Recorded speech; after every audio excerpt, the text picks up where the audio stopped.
રાજકોટ જિલ્લાના ધોરાજીમાં 1 લાખ રૂપિયાની ચોરી થઈ હોવાની ઘટના સામે આવી છે। બેંકની અંદર જ મહિલાઓ ખેડૂતના રૂપિયા લઈ અને ફરાર થઈ છે। દિનેશભાઈ કોટડિયાના રૂપિયાની ઉઠાંતરી કરવામાં આવી છે। કાપડની થેલી કાપી મહિલાઓ ફરાર થઈ હતી। સમગ્ર ઘટના સીસીટીવીમાં કેદ થઈ છે। સમગ્ર ઘટનાના હાલ સીસીટીવી પર સામે આવી રહ્યા છે। કાપડની થેલી કાપી મહિલાઓ ચોરી કરી ફરાર થઈ હોવાનું સામે આવી રહ્યું છે। ધોરાજીમાં 1 લાખ રૂપિયાની ચોરી થઈ હોવાની ઘટના સામે આવી છે। બેંકની અંદર જ મહિલાઓ ખેડૂતના રૂપિયા લઈ અને ફરાર થઈ હતી। દિનેશભાઈ કોટડિયાના રૂપિયાની ઉઠાંતરી કરવામાં આવી છે। કાપડની થેલી કાપી મહિલાઓ ફરાર થઈ હતી।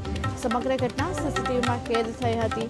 ત્યારે સમગ્ર ઘટનાના સીસીટીવી પર હાલ સામે આવ્યા છે। જોકે હાલ કાપડની થેલી કાપી મહિલાઓ ચોરી કરી અને ફરાર થઈ હતી। દિનેશભાઈ ગોરધનભાઈ કોટડિયા ક્યાંથી આવો છે ને શું કરવા આવ્યા હતા બેંક ઓફ બરોડામાં? નાની બરોબડીથી આવું બેંકમાં પૈસા ઉપાડવા આવ્યો હતો। કેટલા રૂપિયા હતા? 1 લાખ રૂપિયા પછી શું થયું? તમે ઉપાડી રહ્યો પછી ઉપાડીને બહાર નીકળ્યો એન્ટ્રી મશીન પાસે, ત્યાં કરાવતો તો થેલી કપાઈ ગઈ।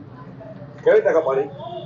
છક્કો મારીને કેટલા અજાણ્યા શખ્સો હતા? 2 લેડીઝ। પછી શું થયું? પછી પોલીસ ખાતું આવ્યું।